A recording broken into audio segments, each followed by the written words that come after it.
السلام علیکم ورحمۃ اللہ وبرکاتہ۔ دورہ قرآن کے ہمارے 25 پارے الحمدللہ مکمل ہو چکے۔ آج کی کلاس میں ہم 26واں پارہ مکمل کریں گے۔ 26واں پارہ انتہائی اہم پارہ ہے۔ یہ پارہ ہدایت کا وہ نسخہ ہے جو ہماری انفرادی زندگی سے لے کر اجتماعی معاشرت تک ہر پہلو کی اصلاح کرتا ہے۔ اس پارے میں ہم سیکھیں گے کہ ایک مسلمان کا اخلاق کیسا ہونا چاہیے، والدین کے ساتھ معاملہ کیسا ہو اور معاشرتی برائیوں سے کیسے بچا جائے۔ اس کے علاوہ مزید بہت کچھ اللہ تعالیٰ ہمیں اس پارہ میں سکھا رہے ہیں۔ تو آئیے شروع کرتے ہیں۔ اعوذ باللہ من الشیطان الرجیم، بسم اللہ الرحمن الرحیم۔ اس پارہ کے شروع میں سورۃ الاحقاف جو ہے یہ شروع ہے۔ سورۃ الاحقاف کی آیت نمبر 15 میں اللہ تعالیٰ والدین کی خدمت اور زندگی کے اہم موڑ یعنی 40 سال کی جو عمر ہے اس کا ذکر فرماتے ہیں۔ اللہ فرماتے ہیں کہ اور ہم نے انسان کو اپنے ماں باپ کے ساتھ نیک سلوک کرنے کا حکم دیا، یہاں تک کہ جب وہ اپنی پوری قوت کو پہنچا اور 40 سال کا ہوا تو اس نے کہا، اے میرے رب مجھے توفیق دے کہ میں تیری ان نعمتوں کا شکر ادا کروں جو تو نے مجھ پر اور میرے والدین پر کی۔ اس آیت میں اللہ تعالیٰ ماں کی تکلیفوں یعنی حمل اور رضاعت کا جو خاص ذکر کر کے ہمیں جھنجھوڑا ہے کہ آج تم جس مقام پر ہو اس کے پیچھے ایک ماں کی برسوں کی قربانی ہے۔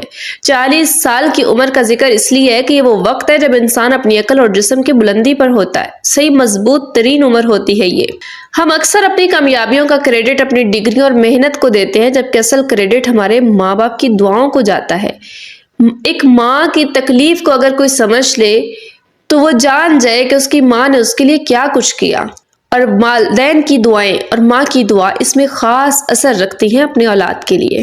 تو اس لیے زندگی میں جب بھی کوئی کامیابی ملے، جب بھی آپ کو کچھ ایسا اپنی زندگی میں نظر آئے جو آپ کی محنت سے زیادہ آپ کو ملا، تو سمجھ جائے کہ آپ کے والدین کی محنت اور آپ کے والدین کی دعائیں اس میں شامل ہیں۔ لیکن جب بھی میں والدین کی خدمت کا ذکر کرتی ہوں یا والدین کے ساتھ حسن سلوک کا ذکر کرتی ہوں، پچھلے پاروں میں بھی آپ نے دیکھا، میں ساتھ آپ کو ضرور بتاتی ہوں کہ اللہ نے قرآن میں یہ بھی کہا ہے کہ اگر والدین آپ کو کسی غلط راستے کی طرف راستہ دکھا دیں یا شرک کی طرف دعوت دے دیں تو ان کی بات نہیں ماننی۔ اگر آپ کو لگتا ہے کہ آپ کے والدین نے آپ کو کچھ ایسا مشورہ دیا یا آپ کے والدین نے آپ کی زندگی میں آپ کو کوئی ایسا اپنی طرف سے، بے شک وہ اچھا ہی دکھا رہے ہوں، لیکن آپ کو لگتا ہے کہ یہ اللہ کے فیصلوں کے خلاف ہے یا یہ دین اسلام کے فیصلوں کے خلاف ہے، تو چاہے آپ کے والدین ہیں، چاہے شوہر ہے، چاہے آپ کے اساتذہ ہیں، چاہے آپ کا حاکم وقت ہے، وہ کوئی بھی ہے، وہ جس بھی مقام پر ہے، اگر اللہ اور اللہ کے رسول صلی اللہ علیہ وسلم یا دین کے احکامات کے خلاف کسی کا بھی حکم چلا جاتا ہے تو پھر اس کی بات ماننے کی اجازت نہیں ملتی۔ اللہ کی نافرمانی کر کے مخلوق کی فرما برداری نہیں کی جا سکتی، لیکن حسن سلوک سے مراد یہ ہوتا ہے کہ آپ نے بدتمیزی نہیں کرنی، آپ نے یہ نہیں کہنا کہ بس ٹھیک ہے آپ کو کیا پتا، جو مجھے پتا ہے آپ کو آج کل کا کوئی پتہ نہیں ہے۔ اس طرح کے انداز جو اولاد کے ہوتے ہیں یہ غلط ہے۔ اگر آپ کو لگتا ہے کہ یہ فیصلہ درست ہے، قرآن و سنت کے مطابق ہے، تو اسے اپنا لیجئے، والدین کو دعائیں دیجئے۔ اور اگر آپ کو لگتا ہے کہ وہ کوئی ایسا فیصلہ کرنے جا رہے ہیں یا آپ کو کسی ایسی چیز کا مشورہ دے رہے ہیں جو کہ اسلام کے خلاف ہے یا وہ ایسا معاملہ ہے اگر آپ اس پر چلتے ہیں تو آپ کو دینی یا دنیاوی نقصان ہو سکتا ہے، اور آپ سمجھتے ہیں کہ یہ درست دوسرا ہی راستہ ہے، تو پھر اچھے انداز سے، احسن انداز سے، خاموشی کے ساتھ ان کو بتائیے، سمجھائیے احسن انداز سے، اور پھر وہ کیجئے جو درست عمل ہو۔ اس کے بعد سورہ احقاف آیت نمبر 17 میں نافرمان اولاد کے رویے اور انجام کا ذکر ہے۔ اس میں اس اولاد کا ذکر ہے جو اپنے والدین سے کہتی ہے کہ تجھ پر افسوس ہے، کیا تم مجھے اس بات کی دھمکی دیتے ہو کہ میں دوبارہ زندہ کیا جاؤں گا؟ یہاں ایک باغی قسم کی اولاد کا نقشہ کھینچا گیا ہے جو والدین کی نصیحت کو پرانے قصے کہہ کر جھٹلا دیتی ہے۔ یہ آیت ہمیں خبردار کرتی ہے کہ علم اور جدیدیت کے نام پر والدین کی تجربہ کار باتوں اور دینی نصیحتوں کا مذاق اڑانا ہلاکت کا راستہ ہو سکتا ہے۔ اب آپ کے والدین آپ کو توحید کا راستہ دکھا رہے ہیں، آپ کے والدین آپ کو ایسی چیزیں بتا رہے ہیں، دین اسلام کا راستہ دکھا رہے ہیں، اور اولاد باغی ہو جائے، وہ ملحد قسم کی ہو جائے اور وہ کہے کہ نہیں ایسا نہیں ہے، یا میں زیادہ علم رکھتا ہوں اس چیز کے بارے میں، تو اس کے لیے تحقیق کرنی چاہیے۔ اپنے والدین کے لیے بغاوت کا راستہ اختیار نہیں کرنا چاہیے۔ آپ تحقیق کریں کہ معاملہ کیا ہے، کیا ان کی بات درست ہے یا آپ کی بات درست ہے۔ اللہ تعالیٰ نے عقل دے رکھی ہے، اس کا استعمال کیجیے۔ اس کے بعد یہاں پہ سورہ محمد سٹارٹ ہو جاتی ہے۔ آیت نمبر 7 میں اللہ کی مدد اور دین کی نصرت کا ذکر ہے۔ اللہ تعالیٰ فرماتے ہیں کہ اے ایمان والو، اگر تم اللہ کے دین کی مدد کرو گے تو وہ تمہاری مدد کرے گا اور تمہارے قدم جما دے گا۔ ہم اللہ سے مدد تو مانگتے ہیں، مگر کیا ہم نے کبھی سوچا کہ ہم نے اللہ کے لیے، دین کے لیے کیا کیا؟ اللہ کو ہماری ضرورت نہیں ہے، لیکن وہ دیکھنا چاہتے ہیں کہ ہم اس کے لیے، دین کے لیے کتنے مخلص ہیں۔ جب ہم نماز، پردے، سچائی، قرآن کی تعلیم کو عام کرنے کے لیے کھڑے ہوتے ہیں نا، تو اللہ ہماری زندگی کی تمام مشکلات، تمام مسائل خود بخود سلجھا دیتے ہیں۔ جیسے ایک وفادار ملازم جب اپنے مالک کے کاروبار کو اپنا مشن بنا لیتا ہے تو مالک اس کی رہائش، خوراک، ہر ضرورت کی ذمہ داری خود اٹھا لیتا ہے۔ یہ تو ایک دنیا کی مثال ہے، لیکن اللہ کی مثال تو دی ہی نہیں جا سکتی۔ تو جو اللہ کے دین کی ذمہ داری لے لیتا ہے کہ میں نے اللہ کے دین کی سربلندی کے لیے کام کرنا ہے، تو اللہ اس کے وقت میں بھی برکت دیتے ہیں، اس کے رزق میں بھی برکت دیتے ہیں، اور اس کے تمام مسائل کو بھی اپنے ذمہ لے لیتے ہیں۔ کیونکہ جو دین کی خدمت کر رہا ہوتا ہے وہ شخص عقائد میں بھی درست ہوتا ہے، اور وہ جانتا ہوتا ہے کہ میں نے اپنا ہر ایک معاملہ اپنے اللہ کے سپرد کرنا ہے، پھر اللہ بھی اس کی مدد کا وعدہ کر رہے ہیں۔ تو کیا آپ نہیں چاہتے کہ اللہ میری مدد کرے خاص طور پہ؟ اگر یہ چاہتے ہیں کہ اللہ بھی میری خاص طور پہ مدد فرمائے تو پھر اللہ کے دین کے راستے میں چلنا شروع کر دیں، دین کی بات آگے دوسروں تک پہنچانا شروع کر دیں، اور پھر دیکھیں آپ کی زندگی میں سکون کیسے آتا ہے۔ اس کے بعد سورہ محمد آیت نمبر 24 میں قرآن میں تدبر یعنی تالے لگے دلوں کے علاج کا ذکر ہے۔ اللہ فرماتے ہیں تو کیا یہ لوگ قرآن میں غور و فکر یعنی تدبر نہیں کرتے، یا ان کے دلوں پر تالے لگے ہوئے ہیں؟ اللہ یہ سوال کر رہے ہیں۔ قرآن صرف ثواب کے لیے شیلف میں رکھنے یا بغیر سمجھے پڑھنے کے لیے نہیں آیا۔ تدبر کا مطلب ہے یہ سوچنا کہ اس آیت میں میرے لیے کیا پیغام ہے۔ اگر قرآن پڑھ کر بھی ہمارے اخلاق، ہمارے کاروبار، ہمارے گھر کے ماحول نہیں بدلتے تو ہمیں ڈرنا چاہیے کہ کہیں ہمارے دلوں پر غفلت کے تالے تو نہیں لگ گئے۔ اب جو لوگ کہتے ہیں کہ نہیں قرآن کی تلاوت صبح جی اٹھ کے ہم فجر میں بھی لازمی کرتے ہیں، اتنی صورتیں پڑھ لی، اتنے پیجز پڑھ لیے، اتنے سپارے پڑھ لیے، کیا آپ ایک آیت کو بھی سمجھ سکے کہ اس آیت میں اللہ نے میرے لیے کیا حکم نازل کیا؟ کہیں اللہ مجھے تسلیاں دے رہے ہیں، کہیں اللہ مجھے حوصلہ دے رہے ہیں، کہیں اللہ مجھے اچھے برے کی تمیز سکھا رہے ہیں، کہیں اللہ میری خاص مدد کا اعلان کر رہے ہیں؟ کوئی پتہ نہیں، سب کچھ پڑھتے چلے جا رہے ہیں، پڑھتے چلے جا رہے ہیں، اور پتہ تک بھی نہیں۔ تو بغیر سمجھے قرآن پڑھنے کا کوئی فائدہ نہیں ہے۔ آپ قرآن کو کم پڑھ لیں لیکن سمجھ کر پڑھ لیں، بھلے آپ ایک آیت کو ہی سمجھ لیتے ہیں۔ تو آج سے ہی اپنی تلاوت کا معمول یہ بنا لیں کہ میں بے شک ایک آیت پڑھوں لیکن میں نے اس کو سمجھنا ہے، اس کو سیکھنا ہے، میں اس کا ترجمہ سیکھوں، اس کی تفسیر سیکھوں، اس میں اللہ نے میرے لیے کیا کہا ہے، میں اس پر عمل کی کوشش کروں، اپنے آپ کو بدلوں۔ اس کے بعد سورہ محمد آیت نمبر 33 میں اعمال کی حفاظت یعنی اطاعت رسول صلی اللہ علیہ وسلم کا مقام بتایا گیا۔ اللہ فرماتے ہیں کہ اے ایمان والو، اللہ کی اطاعت کرو اور رسول کی اطاعت کرو اور اپنے اعمال کو ضائع نہ کرو۔ نیکی کرنا جتنا اہم ہے، نیکی کو سنبھالنا اس سے بھی زیادہ اہم ہے۔ بدعت، دکھاوا، ریاکاری اور رسول اللہ صلی اللہ علیہ وسلم کی سنت سے دوری نیکیوں کو ایسے مٹا دیتی ہے جیسے کالی سیاہی سفید کاغذ کو خراب کر دیتی ہے۔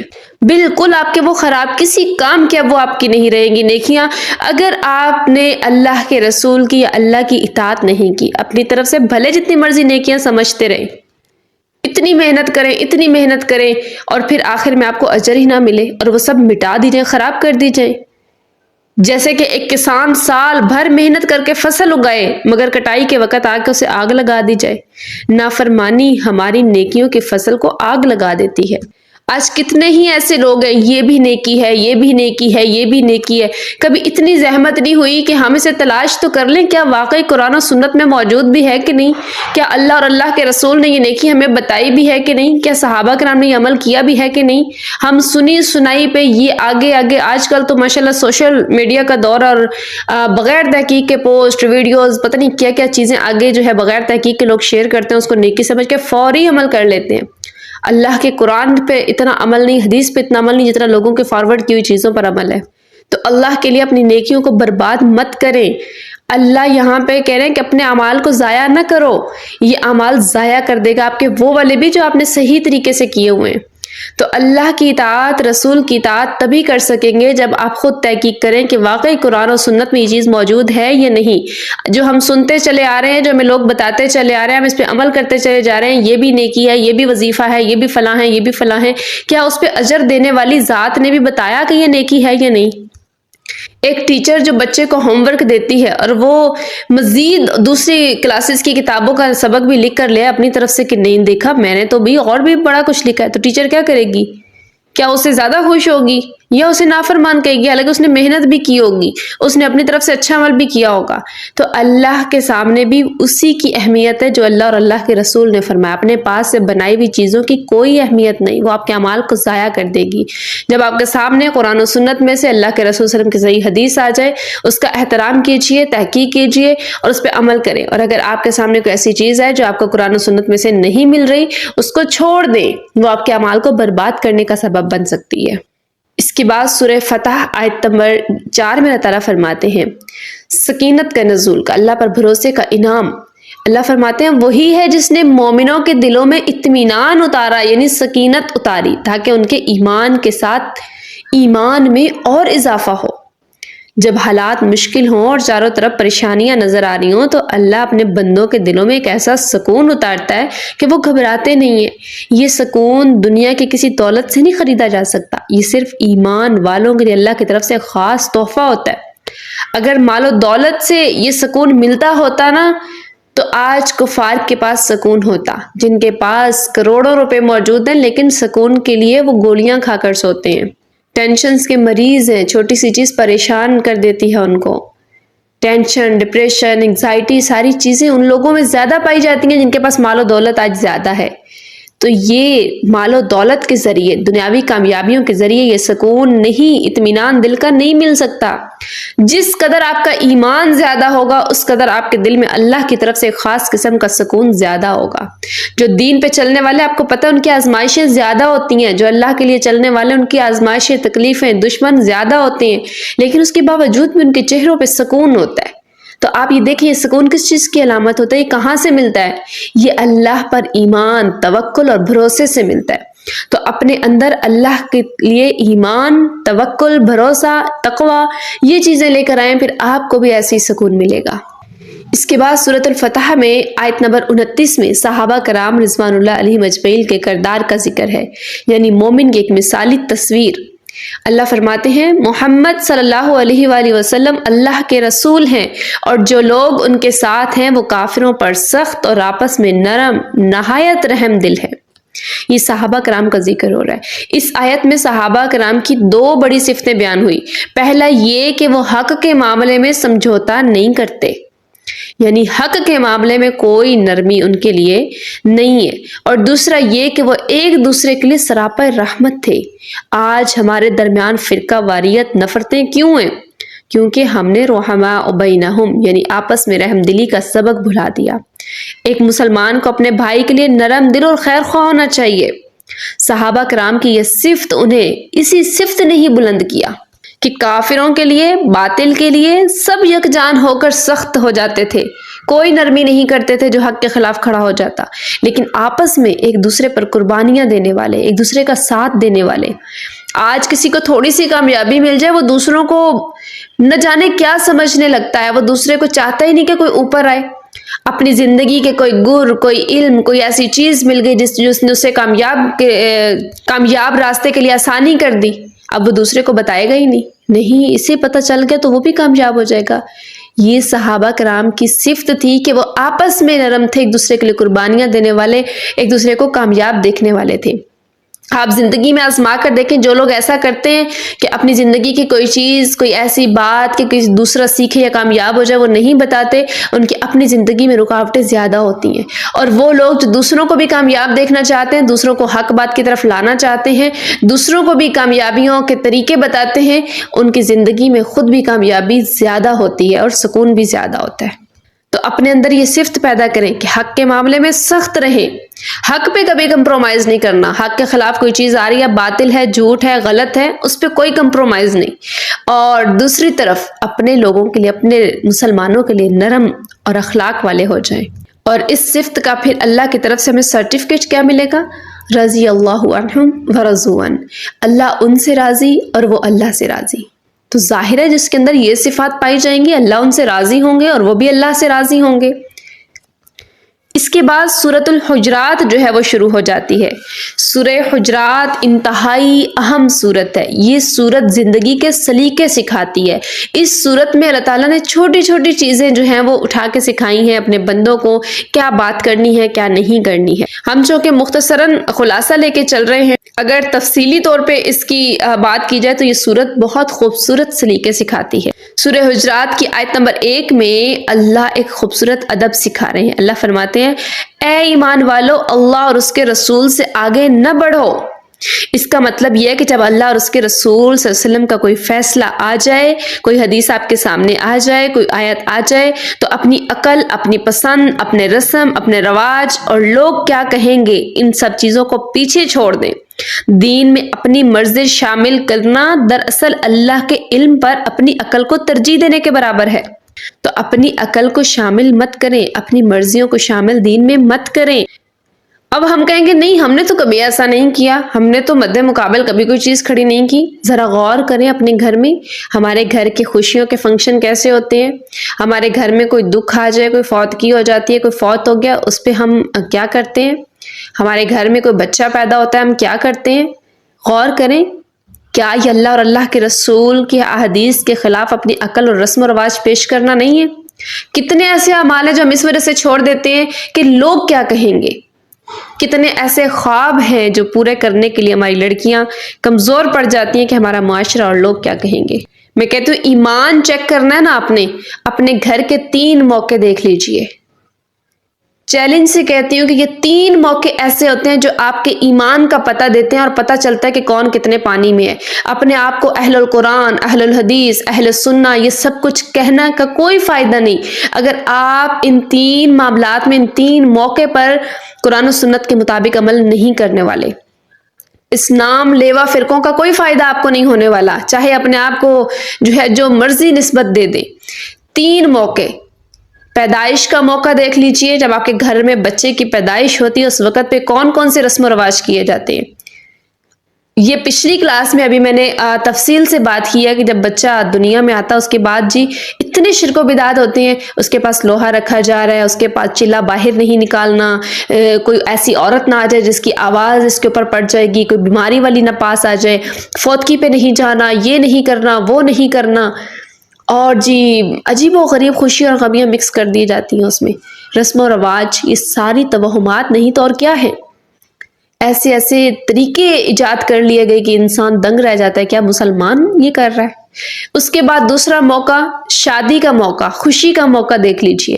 شادی کے اوپر آپ بتائیں کہ کون سا ایسا عمل ہے جو سنت کے مطابق ہمارے عام گھر والے، یہ نہیں کہ ہم جی ایسے لوگوں کی بات کریں جو بہت دنیا دار ہیں یا بہت لوگ ایسے موجود ہیں، نہیں، عام لوگوں میں، غرباء فقراء میں دیکھ لیجئے، ایسے لوگ جن کے کھانے کو روٹی نہیں ملتی گھر میں، آپ ان کی فنکشنز دیکھ لیجئے، خوشی کے موقع دیکھ لیجئے، ان کی شادیوں کے دن دیکھ لیجئے کہ اس میں کیا کیا نہیں ہو رہا، کیسے کیسے فنکشن، چاہے ادھار قرض اٹھا کے کرنا پڑے، چاہے ساری زندگی گزر جائے قرض دیتے وقت، مہندیاں کرنی ہیں، باراتیں کرنی ہیں، اتنے اتنے جوڑے بنانے ہیں، دلہن کے لیے یہ کرنا ہے، دلہے کے لیے یہ کرنا ہے، یہ رسم ہے، وہ رسم ہے، اتنے لوگوں کو کھانا دینا ہے، اتنے لوگوں کو بلانا ہے، ایسے ایونٹ کرنا ہے، یہ سب چیزیں۔ ولیمہ اگر سنت ہے تو ولیمے کو سنت کے مطابق کیا ہی نہیں جاتا۔ یہ ولیمہ سنت کے مطابق ہے کہ آپ خاص خاص بندے کو دعوت دے کہ جن میں آپ کا نام بن رہا ہے، جن کا آپ کو پروٹوکول دیا جاتا ہے، جو آپ کے ساتھ ٹھیک ہیں آپ ان کو بلا رہے ہیں، فقراء اور غرباء اس میں کھانے میں شامل ہو ہی نہیں سکتے۔ اس کے علاوہ اگر نکاح سنت ہے تو نکاح پڑھانے کا طریقہ دیکھ لیجئے، ہمارے ہاں حق مہر دیکھ لیجئے، ہمارے ہاں نکاح کے دن بارات کا تصور دیکھ لیجئے، یہ کہاں سے آ گیا؟ کیا یہ ایمان والوں کی علامت ہے؟ یہاں پہ پتہ چلتا ہے کہ کون کتنے ایمان میں ہے، یہاں پہ پتہ چلتا ہے کہ کون دنیا کے مطابق چل رہا ہے اور کون اللہ اور اللہ کے رسول کے مطابق چل رہا ہے۔ تیسرا موقع جب گھر میں کوئی فوت ہو جاتا ہے، وہ موقع دیکھ لیجئے، اس پہ پتہ نہیں کیا کیا اعمال کیے جا رہے ہیں، پھول پھینکے جا رہے ہیں، اس کے اوپر جی وہ سب لوگ مل کے رو رہے ہیں، کالز کر کر کے بتایا جا رہا ہے جی فلاں کا منہ آ کے دیکھ لو، چہرہ دیکھ لو۔ ساری زندگی بھی جنہوں نے اس بندے کو پوچھا نہیں ہوتا جی ناراض ہو رہے ہیں، چہرہ نہیں دیکھا ہم نے، مجھے تو بلایا تک نہیں ہے، فلاں کا انتظار ہو رہا ہے جی میت کے لیے، فلاں کا انتظار ہو رہا ہے جی میت کے لیے، 2.5 سپارے پڑھو، گٹھلیاں پڑھو، یہ کرو وہ کرو، نہ جانے کیا کچھ بنا رکھا ہے۔ کیا یہ سب، یہ سوگ، 7 دن سوگ منانا، لوگوں کا آنا، گلے لگنا، یہ رونا، یہ پیٹنا، یہ کھانا جو ہے فلاں نے دینا ہے، فلاں نے نہیں دینا ہے، گھر میں چولہا نہیں جلانا ہے، فلاں نہیں کرنا ہے، یہ سب چیزیں آپ بتائیں کہ آج ایک بھی چیلنج سے کہیں کہ مسلمان ملک میں رہتے ہوئے ہمارے محلے میں یہ کام کیا جاتا ہے؟ اللہ ماشاء اللہ ایسے لوگ موجود ہوں گے، ضرور ہوں گے، لیکن آٹے میں نمک کے برابر۔ اور وہ بھی جو ایسا عمل کر رہے ہیں نا، ان کو بھی میں جانتی ہوں کہ کیا کچھ فیس کرنا پڑتا ہے۔ اگر ہم یہ عمل اپنی شادیوں پہ، اپنی فوتگیوں پہ، اپنی خوشیوں پہ یہ عمل کرتے ہیں نا سنت کے مطابق، یہ کسی کو جواب دیتے ہیں کہ بھئی ہم نے یہ کام نہیں کرنا، ہم نے سنت کے مطابق کرنا ہے، تو مجھے پتا ہے، میں جانتی ہوں کہ کیا کچھ فیس کرنا پڑتا ہے اس مسلمان ملک میں رہتے ہوئے۔ لوگ نہ جانے کیا کیا سمجھتے ہیں کہ شاید ان کے پاس پیسہ نہیں ہوگا، شاید یہ دوسروں کے ساتھ تعلق نہیں رکھنا چاہتے، یہ فلاں سے ناراض ہوں گے، انہوں نے فلاں کو نہیں بلایا، یہ نہیں کیا، اگر کوئی فوت ہو گیا رسم و رواج نہیں کی، یہ تو مرنے والے سے پیار ہی نہیں کرتے تھے، ایسا ہے ویسا ہے، فلاں ہے فلاں ہے۔ یہ سب کچھ فیس مسلمان ملک میں رہتے ہوئے کرنا پڑتا ہے، لیکن کوئی فکر کی بات نہیں، ساری دنیا خلاف ہو جائے، ایمان ایمان ایمان ہمارے لیے سب سے اہم ہے۔ ہم اللہ کو راضی تبھی کر سکتے ہیں جب مخلوق ناراض ہو جائے گی تو، اور مخلوق کو راضی کرنے والا کبھی اللہ کو راضی نہیں کر سکتا۔ اور اس کی ابتدا اپنے آپ سے کیجئے۔ آج سے آپ وعدہ کریں کہ میں نے اپنے گھر میں ہر وہ عمل کرنا ہے چاہے ساری دنیا ناراض ہو جائے، میرے سگے والدین ناراض ہو جائیں، میں نے اللہ کو راضی کرنے کے لیے ان موقع پر، چاہے مجھے تانے سننے پڑے، چاہے مجھے لوگ یہی کہہ دیں کہ خرچہ بچایا ہے، چاہے مجھے لوگ جو مرضی کہہ۔ تو یہ اس آیت میں تھوڑی تفصیل میں بات چلے گی، کیونکہ ظاہر ہے ہم قرآن کو اپنی زندگیوں میں لاگو کرنے کے لیے پڑھ رہے ہیں، سمجھ رہے ہیں، تو یہ چیزیں ہمارے لیے لازم ہیں کہ ہم ان چیزوں پر بھی غور کریں تاکہ ہماری زندگیاں بدلیں۔ ہم آج اپنے سے سٹارٹ لیتے ہیں، ہر انسان اپنے سے شروع کرے، اپنے آنے والی نسلوں کے لیے یہ چیزیں اپنے گھر میں پیدا کرے، تو دیکھیں کہ کیسے پھر معاشرہ بدلتا ہے۔ یہ اس لیے کہ جب بھی آیت پڑھتے ہیں کہ اللہ اور اللہ کے رسول سے آگے مت پڑھو، ہم لوگ کہتے ہیں کہ نہیں نہیں، میں تو الحمدللہ میں تو مسلمان ہوں، 5 ٹائم کا نمازی ہوں، میں نے تو اللہ اور اللہ کے رسول کے خلاف کبھی کچھ نہیں کیا، نہ میں بالکل آگے نہیں بڑھا۔ لیکن عملی زندگی میں دیکھیں، غور کرنے سے پتہ چلتا ہے کہ ہم کتنے کے پانی میں ہیں۔ اس کے بعد سورہ حجرات آیت نمبر 2 میں آواز نیچی رکھنے کا ذکر ہے۔ اللہ فرماتے ہیں کہ اے ایمان والو، اپنی آوازیں نبی کی آواز سے اونچی نہ کرو، کہیں تمہارے اعمال ضائع نہ ہو جائیں اور تمہیں خبر بھی نہ ہو۔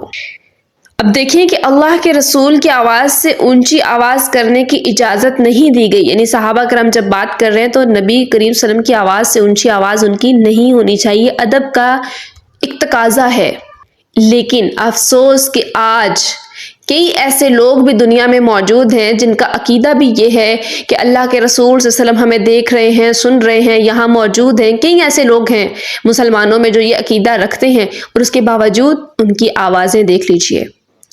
بھئی اگر یا تو آپ اپنا عقیدہ درست کریں، اگر عقیدہ آپ نے یہی رکھنا ہے تو پھر کم سے کم یہ تو اپنی عقل سے کام لیں کہ اللہ فرما رہے ہیں کہ نبی کی آواز سے اونچی آواز نہیں کرنی۔ اگر موجود ہیں تو پھر آپ یہ کیوں کر رہے ہیں؟ گالم گلوچ زبان سے نکال رہے ہیں، اونچا اونچا چیخو پکار کر رہے ہیں، لڑائی جھگڑے آپس میں کر رہے ہیں، اس قدر چیخنا چلانا، اسپیکر آن کر کے جو ہے وہ درود و سلام بھیجے جا رہے ہیں، نہ جانے کیا کیا۔ تو اپنے عقیدے کی بھی اصلاح کیجئے اور اپنی آوازوں کو بھی نیچا رکھیں۔ اور یہ صرف اللہ کے رسول صلی اللہ علیہ وسلم کے لیے بات نہیں، ویسے حکم تو صحابہ کرام کے اس واقعہ پہ نازل ہوا تھا، لیکن ہمیں عام روٹین میں بھی اپنی آواز میں چیخو پکار، گالم گلوچ، اونچی آوازیں نہیں رکھنی چاہیے، یہ ادب کے خلاف ہے۔ جو انسان نرمی سے اور آہستگی سے بات کرتا ہے، اس کی زبان میں مٹھاس بھی ہوتی ہے، اس کا دل بھی چاہتا ہے کہ اس سے بات کی جائے، اور وہ انسان بڑا با اخلاق اور با ادب نظر آتا ہے۔ اونچی آواز میں چیخو پکار کر کے چیخنے والے، بولنے والے لوگ کب باادب لگتے ہیں؟ تو اللہ ہمیں ایک ادب سکھا رہے ہیں۔ اس کے بعد سورہ حجرات میں اللہ تعالیٰ فرماتے ہیں آیت نمبر 6 میں کہ تحقیق، اللہ فرماتے ہیں اے ایمان والو، اگر کوئی فاسق تمہارے پاس کوئی خبر لے آئے تو اس کی تحقیق کر لیا کرو، کہیں تم نادانی میں کسی قوم کو نقصان نہ پہنچا بیٹھو۔ آج کل سوشل میڈیا کا دور ہے، افواہیں اس قدر عام ہیں، آج ہم واٹس ایپ یا فیس بک پر بغیر دیکھے خبریں شیئر کر دیتے ہیں۔ اللہ فرماتے ہیں کہ سنی سنائی بات کو آگے بڑھانا یہ فساد کی جڑ ہے۔ تحقیق کے بغیر کسی پر الزام لگانا یا کسی کی عزت اچھال دینا یہ ایک ایسا گناہ ہے جس کی تلافی بہت مشکل ہو جاتی ہے۔ وہ کہتے ہیں نا کہ ایک دفعہ کمان سے تیر نکل جائے تو واپس نہیں آتا، اسی طرح اگر آپ کے منہ سے بات نکل گئی یا آپ نے کوئی بات آگے پہنچا دی، شیئر کر دی، اب وہ واپس نہیں لائی جا سکتی۔ تو پہلے ہی تحقیق کیجئے، دین دنیا دونوں معاملات میں، چاہے وہ دینی معاملہ ہے، دینی بات ہے، چاہے وہ دنیاوی کوئی بات ہے، آگے شیئر کرنے سے پہلے ایک دفعہ اس کی تحقیق لازمی کریں کہ کیا یہ درست بھی ہے یا نہیں، ورنہ جھوٹ پہ جھوٹ پھیلایا جانا۔ اللہ کے رسول صلی اللہ علیہ وسلم فرماتے ہیں کہ آدمی کے جھوٹا ہونے کے لیے اتنا ہی کافی ہے کہ وہ ہر سنی سنائی بات کو آگے پہنچا دیتا ہے۔ تو کبھی بھی فوراً آگے چیز فارورڈ مت کریں، دوسروں تک مت پہنچائیں، کسی ایک تک بھی مت پہنچائیں، بلکہ خود تحقیق کریں۔ اور آج کے دور میں تحقیق کرنا کوئی مشکل نہیں ہے، اب ہر ایک معاملے میں تحقیق کریں، چاہے کسی انسان سے کی بات ہے، چاہے وہ دین کی بات ہے، کسی کی بہتان بازی ہے، کوئی بھی چیز ہے، پہلے تحقیق کرنی ہے پھر آگے بات پہنچانی ہے۔ اللہ فرماتے ہیں کہ کہیں تم نادانی میں کسی کو نقصان نہ پہنچا بیٹھو۔ آج کتنی ایسی باتیں جو لیک ہو جاتی ہیں، دوسروں تک پہنچتی ہیں اور بعد میں پتہ چلتا ہے اس کی کوئی حقیقت ہی نہیں تھی، اور پھر افسوس کرنے کا کوئی فائدہ نہیں، کیونکہ وہ نکل چکی ہوتی ہے، کمان سے تیر جا چکا، اب وہ واپس تو آنا نہیں ہے، پھر وضاحتیں، پھر رجوع، پھر سوریاں، پھر وہ سب کچھ کرنے کا تو فائدہ ہی نہیں بچتا۔ تو آج سے ہی اپنے اندر یہ تبدیلی لائیں کہ آپ کے سامنے کوئی بھی چیز آتی ہے، کوئی پوسٹ ہے، کوئی ویڈیو ہے، کوئی کسی کی بات ہے، کسی نے آپ کو کوئی خبر دے دی ہے، کسی کی بھی کوئی بھی معاملہ ہے دینی یا دنیاوی، پہلے اس کی تحقیق کریں گے پھر ہم آگے پہنچائیں گے انشاءاللہ۔ اس کے بعد سورہ حجرات آیت نمبر 10 میں اللہ تعالیٰ فرماتے ہیں کہ تمام مومن تو آپس میں بھائی بھائی ہیں، بس اپنے دو بھائیوں کے درمیان صلح کروا دیا کرو۔ اسلام نے ایمان کے رشتے کو خون کے رشتے سے بھی زیادہ مضبوط بنایا ہے۔ اگر دو مسلمانوں یا دو خاندانوں میں لڑائی ہو جائے تو دور تماشا دیکھنے یا آگ لگانے کی بجائے ان کے درمیان صلح کروانا ہر مسلمان کی ذمہ داری ہے۔ لیکن افسوس، ہمارے ہاں صلح کی بات کرنے والے بھی ہمیں جو بظاہر میں لگ رہا ہوتا ہے کہ یہ صلح کروانا چاہتے ہیں، وہ حقیقت میں وہ باتیں اچھال رہے ہوتے ہیں، وہ باتیں نکال رہے ہوتے ہیں جو سامنے والے کو اس ٹائم میں کرنے سے نقصان پہنچ رہا ہوتا ہے، اور بات کیا ہو رہی ہے؟ صلح کروا رہے ہیں۔ تو صلح کروانے کا یہ مطلب نہیں ہوتا، صلح کروانے والا کبھی تماشائی نہیں ہوتا، وہ باتیں نکلوا کے تماشا نہیں بناتا۔ تو کسی کی بھی بات کو تماشا بنانے سے بہتر ہے کہ آپ اس کے درمیان ایسی بات کریں جن سے ان دو لوگوں کے درمیان محبت پیدا ہو جائے۔ اور آپ جانتے ہیں کہ حدیث مبارکہ میں دو لوگوں کے درمیان صلح کروانے میں اگر آپ کو کسی ایک بات کو جھوٹے انداز میں پیش کرنا پڑے، یعنی کوئی ایسی بات ہے کہ اگر آپ کو لگتا ہے کہ بات تو یہ جھوٹی ہے لیکن اگر میں نے اس کو کہہ دی تو ان کی آپس میں محبت پیدا ہو جائے گی، جس بات پہ معاملہ بگڑا ہوا ہے، تو وہ بات وہاں کہہ دینا جائز ہے، حالانکہ جھوٹ اللہ کو سخت ناپسند ہے، لیکن اس کے باوجود صلح دو لوگوں کے درمیان کروانا اتنا عظیم عمل ہے۔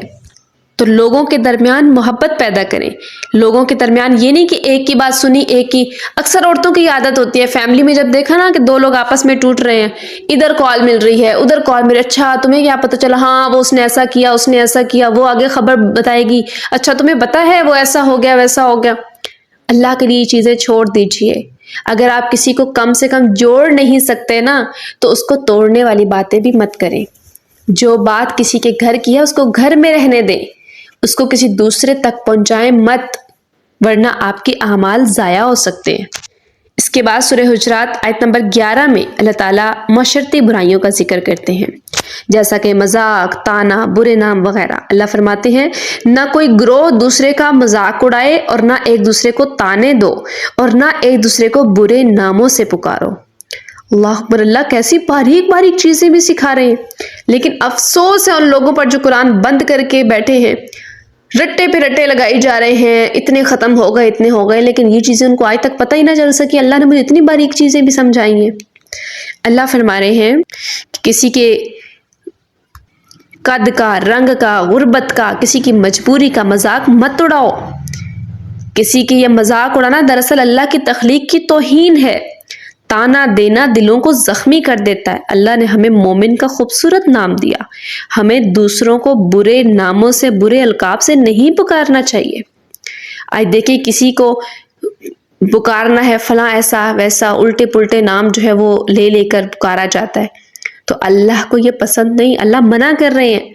دوسروں کو تانے دینے سے آپ کو کیا ٹھنڈک مل جاتی ہے؟ کسی کی زندگی کا کوئی عیب اٹھا کے بیان کرنے سے آپ کو کیا ٹھنڈک مل جاتی ہے؟ حالانکہ آپ نہیں جانتے کہ آپ کی وہ بات اگلے کے لیے کیسا تیر ہے، وہ اگلے کے لیے سمندر میں پھینکے ہوئے پتھر کے برابر ہے جس کی گہرائی آپ جانتے تک نہیں۔ تو کسی دوسرے کا احترام کیجئے۔ اگر ایک انسان برا بھی ہے نا، یا اس نے کسی وقت میں آپ سے کوئی برائی کی، کوئی بری بات کہی، یا اس کی زندگی میں کوئی برائی یا عیب موجود ہے، تو آپ کو کس نے اختیار دیا کہ آپ دوسرے کو ایسی بات کہیں؟ آپ نے تو بات کہہ دی کر کے اور سائڈ پہ ہو گئے، لیکن اگلے انسان کے دل میں وہ سمندر میں پتھر کی طرح گرتا چلا جا رہا ہوتا ہے۔ اور جانتے ہیں کہ ہتھیار سے لگایا ہوا زخم جو ہوتا ہے نا، وہ کتنا ایک عرصہ چلے گا، وہ مٹ جائے گا ایک دن۔ وہ زخم کی تکلیف، اس کی درد، اس پہ کوئی مرہم پٹی لگائیں گے تو وہ درست ہو جائے گا۔ اس کی تھوڑی سی احتیاط کریں گے، وہ چند دنوں میں، چند مہینوں میں ٹھیک ہو جائے گا، جتنا بھی بڑا زخم ہوگا۔ لیکن الفاظ کا چناؤ، الفاظ کا زخم دیا ہوا، یہ کبھی بھی بھرتا نہیں ہے، اس کی کوئی مرہم نہیں ہے، پھر چاہے خود ہی آپ اس کے مرہم ہو جائیں۔ اچھا، یہ بھی لوگوں میں بہت عادت ہوتی ہے کہ لوگ پہلے خود تانے دیں گے، پہلے خود اگلے کے دل کو زخمی کریں گے، پہلے خود ایسی باتیں کریں گے اور پھر مرہم بھی خود ہی بننا شروع کر دیں گے۔ ایسے لوگوں پہ حیرانی ہوتی ہے کہ اگر اتنا ہی مرہم بننے کا شوق تھا تو پہلے زخم ہی کیوں لگایا؟ تو ایسے لوگوں کی چالوں میں مت آئیں جو پہلے آپ کو تکلیف دیں اور پھر آپ کو مرہم بننے کی کوشش کریں، اور پھر آپ کو نرمی دکھائیں، پھر آپ سے بعد میں معذرت، پھر سوری، پھر نہیں یہ مطلب نہیں تھا اور وہ مطلب نہیں تھا۔ اس چیز کو سائڈ پہ رکھ دیجئے، نہ خود ایسا کریں، نہ دوسروں کو ایسا کرنے کی موقع دیجئے۔ اس کے بعد سورہ حجرات آیت نمبر 12 میں اللہ تعالیٰ فرماتے ہیں کہ بہت زیادہ گمان کرنے سے بچو اور جاسوسی نہ کرو، اور تم میں سے کوئی کسی کی غیبت نہ کرے۔ بدگمانی رشتوں میں زہر گھولتی ہے، دوسروں کے عیب تلاش کرنا اسلام میں منع ہے، اور غیبت اللہ نے اسے اپنے مردہ بھائی کا گوشت کھانے کے برابر قرار دیا۔ آج کتنے ایسے گھر برباد ہو جاتے ہیں صرف بدگمانی کی وجہ سے، حقیقت ہوتی ہی کچھ نہیں، خود سے باتیں بنا لی جاتی ہیں، خود سے سوچ لیا جاتا ہے ایسا ہوگا ویسا ہوگا، اس لیے کیا ہوگا، اس لیے کیا ہوگا، حالانکہ حقیقت ہے ہی کچھ نہیں۔ اور پھر وہ بدگمانی اس بندے سے شیئر بھی نہیں کرنی، جس بندے کا وہ معاملہ ہے اس کو دور تک کوئی خبر پتہ ہی نہیں ہوتا کہ میرے بارے میں کیا کیا گمان کیا جا رہا ہے، نہ وہ وضاحت دینے کے قابل، نہ اس کے پاس کوئی دلیل، نہ ثبوت، نہ پتہ کہ میرے بارے میں کیا ہے، آپس میں ایک دوسرے کو بتایا جا رہا ہے، آپس میں بدگمانیاں کر کر کے دلوں میں نفرتیں اور زہر گھول دیے گئے۔ اللہ اس سے منع فرما رہا ہے، کسی کے بارے میں بدگمانی مت کرو، بس ظاہر میں آپ کو ایسا لگا، اس کی نیت ایسی نہیں بھی ہو سکتی۔ پھر کسی کی ٹوہ لگانا، جاسوسی کرنا، فلاں کیا کرتا ہے، کس سے ملتا ہے، کیا ہو رہا ہے، کیا نہیں ہو رہا۔ آپ کو اللہ نے فرشتہ بنا کے تھوڑی مقرر کیا ہے کسی کے لیے کہ آپ دوسروں کے حساب کتاب کریں کون کیا کر رہا ہے۔ ہر انسان اپنی زندگی میں مگن، اچھا یا برا کر رہا ہے، وہ اپنے لحاظ سے ٹھیک چل رہا ہے، آپ اپنی فکر کیجئے۔ اللہ نے سخت ناپسند کیا اس کو، اور کسی کی غیبت کرنے سے اپنی نیکیاں جاتی ہیں۔ کسی کے دو لوگ بیٹھے ہیں، اس کے پیٹھ پیچھے برائیاں شروع کر دی، یہ مومن کا شعار نہیں ہے۔ اپنی مجلسوں کو غیبت سے پاک کریں، اگر کوئی غیبت کرے تو اسے پیار سے روک دے کہ نہیں، ہم اپنی نیکیاں ضائع نہیں کرنے والے۔ اس کے بعد سورہ حجرات آیت نمبر 13 میں انسانیت کا ایک ہی معیار یعنی تقوی، اس کا ذکر ہے۔ اللہ فرماتے ہیں کہ بے شک اللہ کے نزدیک تم میں سب سے زیادہ عزت والا وہ ہے جو تم میں سے سب سے زیادہ پرہیزگار ہے۔ اللہ نے قومیں، قبیلے یہ صرف پہچان کے لیے بنائے، فخر کے لیے نہیں بنائے۔ اللہ کے ہاں نہ کوئی گورا بڑا ہے، نہ کوئی کالا، نہ کوئی عربی، نہ کوئی اجمی۔ بڑائی صرف اللہ کہہ رہے ہیں اس کی ہے جس کے دل میں اللہ کا ڈر اور خشیت سب سے زیادہ ہوگی۔ تو تکبر کرنے کی بجائے اپنے اندر تقوی پیدا کریں۔ اس کے بعد سورہ قاف سٹارٹ ہوتی ہے۔ سورہ قاف آیت نمبر 16 میں اللہ کی قربت کا ذکر ہے کہ اللہ فرماتے ہیں اور ہم اس کی شہر رگ سے بھی زیادہ اس کے قریب ہیں۔ یہ آیت انتہا درجے کا حوصلہ دینے والی بھی ہے اور ڈرانے والی بھی۔ یہ آیت تنہائی کے گناہوں کا علاج بھی ہے۔ جب انسان یہ محسوس کرے کہ اللہ میری شہ رگ سے بھی زیادہ قریب ہے اور میرے دل میں اٹھنے والے وسوسوں تک کو جانتا ہے، تو وہ گناہ کرنے سے کانپ اٹھے گا۔ یہ قربت مومن کے لیے تسلی بھی ہے کہ میرا رب مجھے کبھی اکیلا نہیں چھوڑتا، میرے بالکل قریب ہے۔ یہ آیت بڑی سکون بھی دیتی ہے۔ اس کے بعد سورہ قاف آیت نمبر 18 میں ہر لفظ کا ریکارڈ یعنی زبان کی حفاظت کا ذکر ہے۔ اللہ فرماتے ہیں کہ انسان زبان سے کوئی لفظ نہیں نکالتا مگر اس کے پاس ایک پہرے دار یعنی فرشتہ تیار بیٹھا ہوتا ہے۔ ہماری زبان سے نکلی ہر بات فائل ہو رہی ہے۔ قیامت کے دن جب یہ فائل کھلے گی نا تو ہم اپنے ہی الفاظ سے مکر نہیں سکیں گے۔ جیسے کہ ریکارڈنگ اسٹوڈیو میں ہر آواز ریکارڈ ہو رہی ہو، ہم اپنی زندگی کے اسٹوڈیو میں ہر لمحہ ریکارڈ ہو رہے ہیں۔ کم بولیں، اچھا بولیں، جو بولا ہے وہ لکھا جانا ہے۔ فرشتے تو اللہ نے فرما دیا، لیکن ہماری عوام بھی فرشتہ بنی ہوئی ہے۔ ہماری عوام بھی آپ کی وہ چیزیں ریکارڈ کرتی ہے، وہ کرتی ہے، بعد میں آپ جتنے مرضی نیک بن جائے آپ کے اوپر وہی بات دوبارہ تھوپ دی جائے گی، بھی آپ نے فلاں وقت میں یہ کہا، یہ کیا تھا۔ تو اللہ کی ریکارڈنگ سب سے زیادہ سخت ہے، تو جتنا بولیں سوچ کر بولیں، اچھا بولیں۔ اس کے بعد سورہ قاف آیت نمبر 19 میں موت کی سچائی کا ذکر ہے۔ اللہ فرماتے ہیں اور موت کی بے ہوشی یعنی حق سچائی کے ساتھ آ پہنچی، یہی ہے وہ جس سے تو بھاگتا تھا۔ موت وہ حقیقت ہے جس کا انکار کوئی کافر بھی نہیں کر سکتا۔ یہ پارہ ہمیں یاد دلاتا ہے کہ زندگی کی چہل پہل ایک دن ختم ہو جائے گی۔ ہمیں اس دن کی تیاری کرنی چاہیے جب سانس اکھڑ جائے گی اور عمل کا وقت ختم ہو جائے گا۔ آج سے تیاری کر لیجیے۔ اس کے بعد سورہ قاف آیت نمبر 37 نصیحت کس کے لیے اللہ اس کا ذکر فرماتے ہیں۔ اللہ فرماتے ہیں کہ بے شک اس میں نصیحت ہے اس کے لیے جس کے پاس دل ہو یا وہ کان لگا کر ہمتن گوش ہو کر سنتا ہو۔